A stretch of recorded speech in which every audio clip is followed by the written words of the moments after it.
Hi friends, ಎಲ್ರಿಗೂ ನಮಸ್ತೆ. Welcome back to Vedic astrologer. ಎಲ್ಲರೂ ಹೇಗಿದ್ದೀರಾ? ನಾನು ಚೆನ್ನಾಗಿದ್ದೀನಿ. ಐ ಹೋಪ್ ನೀವೆಲ್ಲರೂ ಚೆನ್ನಾಗಿದ್ದೀರಾ ಅಂತ ಅಂದ್ಕೊಂಡಿದ್ದೀನಿ. ಪ್ಲೀಸ್ ಫ್ರೆಂಡ್ಸ್, ಈ ವಿಡಿಯೋನ ಫಸ್ಟಿಂದ ಕೊನೆವರೆಗೂ ಸ್ಕಿಪ್ ಮಾಡದೆ ನೋಡಿ. ನಿಮ್ಗೆ ಇಷ್ಟ ಆದರೆ ಲೈಕ್ ಮಾಡಿ, ಶೇರ್ ಮಾಡಿ. ಹಾಗೆ ಹೊಸದಾಗಿ ನೋಡೋರು ಫಸ್ಟು ನನ್ನ ಚಾನಲ್ಗೆ ವೇದಿಕ್ ಅಸ್ಟ್ರಾಲಜರ್ಗೆ ಸಬ್ಸ್ಕ್ರೈಬ್ ಮಾಡ್ಕೊಳ್ಳಿ. ಪಕ್ಕದಲ್ಲಿರೋ ಬೆಲ್ ಐಕನ್ ಕ್ಲಿಕ್ ಮಾಡಿ. ನಾವು ಹಾಕೋ ಪ್ರತಿಯೊಂದು ವಿಡಿಯೋ ನೋಟಿಫಿಕೇಷನ್ಗೆ ಬರುತ್ತೆ, ತಕ್ಷಣ ನೋಡ್ಬೋದು ಸ್ನೇಹಿತರೆ. ರಾಶಿ ಚಕ್ರದಲ್ಲಿ ಸ್ನೇಹಿತರೆ ಅತಿ ಹೆಚ್ಚು ಸಹನೆ ಮತ್ತು ಪರಿಶ್ರಮ ಇರುವ ರಾಶಿ ಯಾವುದಾದರೂ ಇದ್ದರೆ ಅದು ಮಕರ ರಾಶಿ ಮಾತ್ರ. ಆದರೆ ಕಳೆದ 7.5 ವರ್ಷಗಳಿಂದ ನೀವು ನಡೆದ ದಾರಿ ಹೂವಿನ ಹಾಸಿಗೆಯಲ್ಲ, ಅದು ಮುಳ್ಳಿನ ಹಾದಿ. ಕಳೆದ ಕೆಲವು ವರ್ಷಗಳಿಗೊಮ್ಮೆ ತಿರುಗಿ ನೋಡಿರಿ. ನೀವು ಯಾರಿಗೆ ಒಳ್ಳೆಯದು ಮಾಡಲು ಹೋದರೂ ಅವರೇ ನಿಮಗೆ ವಿಷ ಉಣಿಸಿರುವವರು. ನಿಮ್ಮ ಪ್ರಾಮಾಣಿಕತೆಯನ್ನು ಜನ ದಡ್ಡತನ ಎಂದು ಕರೆದರು. ಕುಟುಂಬಕ್ಕಾಗಿ, ಮಕ್ಕಳಿಗಾಗಿ ಅಥವಾ ಪ್ರೀತಿಸಿದವರಿಗಾಗಿ ನೀವು ನಿಮ್ಮ ಆಸೆಗಳನ್ನು ಕೊಂದಿದ್ದೀರಿ, ತ್ಯಾಗ ಮಾಡಿದ್ದೀರಿ. ಆದರೆ ಬದಲಾಗಿ ಸಿಕ್ಕಿದ್ದು ಏನು? ಕೇವಲ ಅವಮಾನ, ಸಾಲ ಮತ್ತು ಒಂಟಿತನ. ನಾನು ಎಷ್ಟೇ ಕಷ್ಟಪಟ್ಟರೂ ದೈವ ನನ್ನ ಕೈ ಹಿಡಿಯಲಿಲ್ಲ ಅಂತ ನೀವು ದೇವರನ್ನೇ ಪ್ರಶ್ನಿಸಿದ ದಿನಗಳಿರಬಹುದು. ರಾತ್ರಿ ಹೊತ್ತು ದಿಂಬಿನಲ್ಲಿ ಮುಖ ಇಟ್ಟು ಅತಿ ಹೆಚ್ಚು ಹತ್ತಿರುವವರು ನೀವೇ ಇರಬಹುದು. ಯಾಕೆಂದರೆ ನಿಮ್ಮ ರಾಶ್ಯಾಧಿಪತಿಯು ಶನಿ ಮತ್ತು ಕಳೆದ 7 ವರ್ಷಗಳಿಂದ ನೀವು ಸಾಡೆ ಶನಿಯ ಕಪಿಮುಷ್ಟಿಯಲ್ಲಿ ಬೆಂದು ಹೋಗಿದ್ದೀರಿ. ಕೆಲಸ ಹೋಯಿತು, ಬಿಸ್ನೆಸ್ ಲಾಸ್ ಆಯಿತು, ಮತ್ತು ಆರೋಗ್ಯ ಕೂಡ ಕೈಕೊಡ್ತು. ಆದರೆ ಮಕರ ರಾಶಿಯವರೇ, ಎದೆ ಮುಟ್ಟಿಕೊಂಡೇ ಹೇಳುತ್ತೇನೆ ಕೇಳಿ. ಕತ್ತಲೆ ಎಷ್ಟೇ ದಟ್ಟವಾಗಿದ್ದರೂ ಸೂರ್ಯ ಹುಟ್ಟುವುದನ್ನು ತಡೆಯುವುದಕ್ಕೆ ಯಾರಿಂದಲೂ ಸಾಧ್ಯವಿಲ್ಲ. ಹೌದು, 2026 ನಿಮ್ಮ ಪಾಲಿಗೆ ಕರ್ಮಫಲ ಸಿಗುವ ವರ್ಷ. ಸಾಡೆ ಶನಿಯು ನಿಮ್ಮನ್ನು ಬಿಟ್ಟು ಹೋಗುವ ಅಂತಿಮ ಹಂತವಿದು. ಶನಿ ಮಹಾತ್ಮ ಹೋಗುವಾಗ ಬರಿಗೈಯಲ್ಲಿ ಹೋಗುವುದಿಲ್ಲ. ತಾನು ಇಷ್ಟು ವರ್ಷ ಪರೀಕ್ಷಿಸಿದ ಭಕ್ತನಿಗೆ ಸಾಮ್ರಾಜ್ಯವನ್ನು ಕೊಟ್ಟು ಹೋಗುತ್ತಾನೆ. ನೀವು ಕಳೆದುಕೊಂಡ ಹಣ, ಕಳೆದುಕೊಂಡ ಗೌರವ ಮತ್ತು ನಿಮ್ಮನ್ನು ಬಿಟ್ಟು ಹೋದ ನೆಮ್ಮದಿ ಎಲ್ಲವೂ ಬಡ್ಡಿ ಸಮೇತ ವಾಪಸ್ ಬರುವ ಸಮಯ ಹತ್ತಿರ ಬಂದಿದೆ. ಆದರೆ ಶನಿದೇವನ ಈ ಸಂಪೂರ್ಣ ಕೃಪೆ ನಿಮಗೆ ಸಿಗಬೇಕೆಂದರೆ ಮತ್ತು 2026ರಲ್ಲಿ ನೀವು ಅಂದುಕೊಂಡಿದ್ದನ್ನು ಸಾಧಿಸಬೇಕು ಅಂದರೆ ನೀವು ಜ್ಯೋತಿಷ್ಯ ಶಾಸ್ತ್ರದ ಪ್ರಕಾರ ಈ 5 ಕಠಿಣ ರಹಸ್ಯಗಳನ್ನು ಪಾಲಿಸಲೇಬೇಕು ಸ್ನೇಹಿತರೆ. ಇದು ಕೇವಲ ಮಾಹಿತಿಯಲ್ಲ, ಇದು ನಿಮ್ಮ ಬದುಕನ್ನು ಬದಲಿಸುವ ಸಂವಿಧಾನ. ದಯವಿಟ್ಟು ವಿಡಿಯೋವನ್ನು ಸ್ಕಿಪ್ ಮಾಡಬೇಡಿ, ಯಾಕೆಂದರೆ ಇದರಲ್ಲಿರುವ ಒಂದು ಸೂತ್ರ ನಿಮ್ಮ ಜೀವನದ ದಿಕ್ಕನ್ನೇ ಬದಲಾಯಿಸಬಹುದು. ಮುಂದೆ ಹೋಗುವುದಕ್ಕೂ ಮುನ್ನ ಒಂದು ಸಣ್ಣ ವಿನಂತಿ. ವಿಡಿಯೋಗೆ ಒಂದು ಲೈಕ್ ಮಾಡಿ ಹಾಗೂ ಓಂ ಶನೀಶ್ವರಾಯ ನಮಃ ಅಂತ ಕಮೆಂಟ್ ಮಾಡಿ. ಮಕರ ರಾಶಿಯವರು ರಾಜಯೋಗ ಅನುಭವಿಸುವ ಸಮಯ 2026.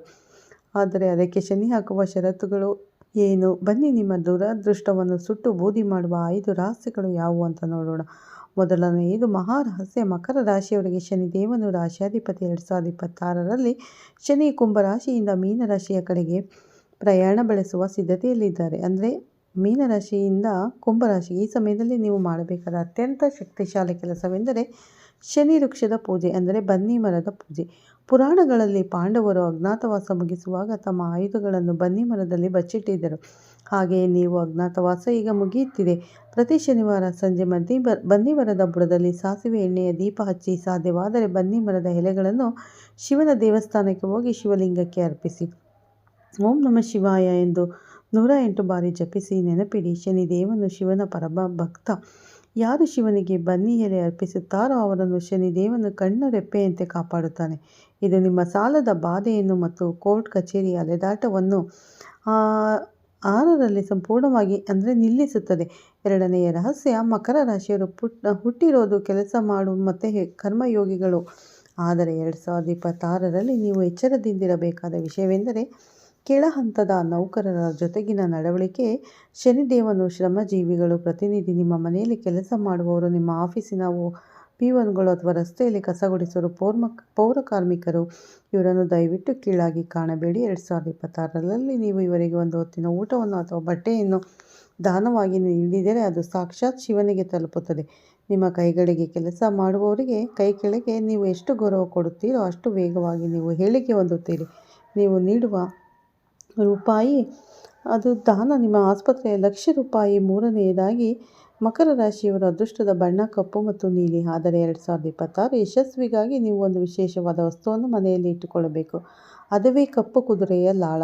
ಅದನ್ನು ನಿಮ್ಮ ಮನೆಯ ಮುಖ್ಯದ್ವಾರದ ಮೇಲೆ ಯು ಆಕಾರದಲ್ಲಿ ಮೇಲ್ಮುಖವಾಗಿ ನೇತು ಹಾಕಿ. ಇದು ನಿಮ್ಮ ಮನೆಗೆ ಅದೃಷ್ಟ ದೃಷ್ಟಿ ದೋಷವನ್ನು ತಡೆದು ನಕಾರಾತ್ಮಕ ಶಕ್ತಿಯನ್ನು ತಡೆದು ಒಳಗೆ ಬರದಂತೆ ನೋಡಿಕೊಳ್ಳುತ್ತದೆ. ಅಥವಾ ಶನಿವಾರದಂದು ಬಲಗೈ ಮಧ್ಯದ ಬೆರಳಿಗೆ ಕಬ್ಬಿಣದ ಉಂಗುರವನ್ನು ಧರಿಸಿ. ಇದು ನಿಮ್ಮ ಮನಸ್ಸಿನ ಸ್ಥಿರತೆಯನ್ನು ಹೆಚ್ಚಿಸುತ್ತದೆ. ಮಕರ ರಾಶಿಯವರು ತೀರ ಭಾವುಕರು, ಸಣ್ಣ ವಿಷಯಕ್ಕೆ ಕುಗ್ಗಿ ಹೋಗುತ್ತೀರಾ. ಈ ಉಂಗುರ ನಿಮ್ಮ ಮನಸ್ಸಿಗೆ ಕಲ್ಲಿನಂತಹ ಧೈರ್ಯವನ್ನು ನೀಡುತ್ತದೆ. 4ನೆಯ ರಹಸ್ಯ, 2026ರಲ್ಲಿ ನಿಮ್ಮ ಆರೋಗ್ಯದ ಕಡೆಗೆ ಸ್ವಲ್ಪ ಗಮನ ಬೇಕು. ವಿಶೇಷವಾಗಿ ಮೊಣಕಾಲು ಮತ್ತು ಮೂಳೆಗಳಿಗೆ ಸಂಬಂಧಿಸಿದ ಸಮಸ್ಯೆಗಳು ಬಂದು ಹೋಗಬಹುದು. ಇದಕ್ಕೆ ರಾಮಬಾಣ ಎಂದರೆ ದಶರಥ ಕೃತ ಶನಿ ಸ್ತೋತ್ರ. ಮತ್ತು ಪ್ರತಿ ಶನಿವಾರ ಸಂಜೆ ಮನೆಯಲ್ಲಿ ದೀಪ ಹಚ್ಚಿ ದಶರಥ ಮಹಾರಾಜನು ಶನಿಯನ್ನು ಒಲಿಸಿಕೊಳ್ಳಲು ಹಾಡಿದ ಈ ಸ್ತೋತ್ರವನ್ನು ಕೇಳಿ ಅಥವಾ ಪಠಿಸಿ. ಯಾರು ಈ ಸ್ತೋತ್ರವನ್ನು ಭಕ್ತಿಯಿಂದ ಹೇಳುತ್ತಾರೋ ಆ ಶರೀರವನ್ನು ಅಂಥವರ ಶರೀರವನ್ನು ಯಾವ ರೋಗವು ಬಾಧಿಸುವುದಿಲ್ಲ ಎಂದು ಸ್ವತಃ ಶನಿಯವರ ನೀಡಿದ್ದಾನೆ. ನಿಮ್ಮ ಔಷಧಿ ಖರ್ಚು ಕಡಿಮೆಯಾಗಬೇಕು ಅಂದರೆ ಈ ಸ್ತೋತ್ರವನ್ನು ನಿಮ್ಮ ಜೀವನದ ಭಾಗ ಮಾಡಿಕೊಳ್ಳಿ. 5ನೆಯ ಮತ್ತು ಅಂತಿಮ ರಹಸ್ಯ, ಸ್ನೇಹಿತರೆ, ಮಕರ ರಾಶಿಯವರು ದೊಡ್ಡ ಶತ್ರುವೇ ಅತಿಯಾದ ಯೋಚನೆ. ನಡೆದದ್ದನ್ನೇ ನೆನಪಿಸಿಕೊಂಡು ಕೊರಗುವುದು ನಿಮ್ಮ ಸ್ವಭಾವ. 2026ರಲ್ಲಿ ನೀವು ಗೆಲ್ಲಬೇಕು ಅಂದರೆ ನಿನ್ನೆಗಳ ಮತ್ತು ಯೋಚನೆಗಳನ್ನು ಯೋಚಿಸುವುದನ್ನು ಬಿಟ್ಟು ನಾಳೆಗಳ ಬಗ್ಗೆ ಯೋಚನೆ ಮಾಡಿ. ಶನಿವಾರದಂದು ಯಾರ ಹತ್ತಿರವೂ ಸುಳ್ಳು ಹೇಳಬೇಡಿ, ಮೋಸ ಮಾಡಬೇಡಿ ಮತ್ತು ಮುಖ್ಯವಾಗಿ ಶನಿವಾರದಂದು ಎಣ್ಣೆ ಸ್ನಾನ ಮಾಡಿ ಕಾಗೆಗಳಿಗೆ ಅನ್ನವನ್ನು ಇಡಿ. ಕಾಗೆಯು ನಿಮ್ಮ ಪೂರ್ವಜರ ಸ್ವರೂಪ ಎಂದು ನಂಬಲಾಗುತ್ತದೆ. ಹಾಗೆ ಬಂದು ನೀವು ಇಟ್ಟ ಅನ್ನವನ್ನು ಮುಟ್ಟಿದರೆ ನಿಮ್ಮ ಪಿತೃಗಳ ಆಶೀರ್ವಾದ ನಿಮಗೆ ಸಿಕ್ಕಂತೆ. ಪಿತೃಗಳ ಆಶೀರ್ವಾದ ಇದ್ದರೆ ಎಂಥದೇ ಶಾಪವಿದ್ದರೂ ಅದು ನಿಮ್ಮನ್ನು ಮುಟ್ಟುವುದಿಲ್ಲ.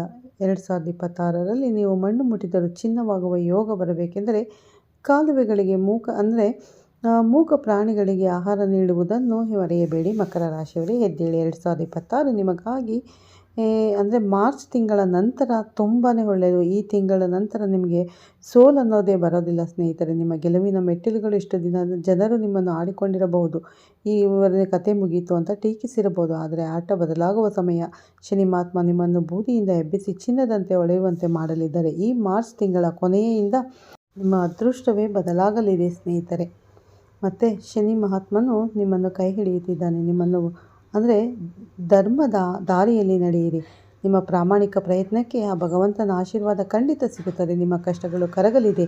ನಿಮ್ಮ ಮನೆಯಲ್ಲಿ ನಗು ತುಂಬಲಿ ಸ್ನೇಹಿತರೆ. ಈ ಮಾಹಿತಿ ನಿಮಗೆ ಇಷ್ಟ ಆದರೆ ಲೈಕ್ ಮಾಡಿ, ಶೇರ್ ಮಾಡಿ. ಹೊಸದಾಗಿ ನೋಡೋರು ನಮ್ಮ ಚಾನಲ್ಗೆ ಸಬ್ಸ್ಕ್ರೈಬ್ ಮಾಡ್ಕೊಳ್ಳಿ. ಪಕ್ಕದಲ್ಲಿರೋ ಬೆಲ್ ಐಕನ್ ಕ್ಲಿಕ್ ಮಾಡಿ. ನಾವಾಕೋ ಪ್ರತಿಯೊಂದು ವಿಡಿಯೋ ನೋಟಿಫಿಕೇಷನ್ಗೆ ಬರುತ್ತೆ, ತಕ್ಷಣ ನೋಡ್ಬೋದು ಸ್ನೇಹಿತರೆ. ಮತ್ತೆ ಸಿಗ್ತೀನಿ ಉತ್ತಮ ರಾಶಿ ಭವಿಷ್ಯದೊಂದಿಗೆ. ಅಲ್ಲಿವರೆಗೂ ತಮ್ಮೆಲ್ಲರಿಗೂ ಧನ್ಯವಾದಗಳು. ಎಲ್ಲರಿಗೂ ಒಳ್ಳೆಯದಾಗಲಿ ಸ್ನೇಹಿತರೆ.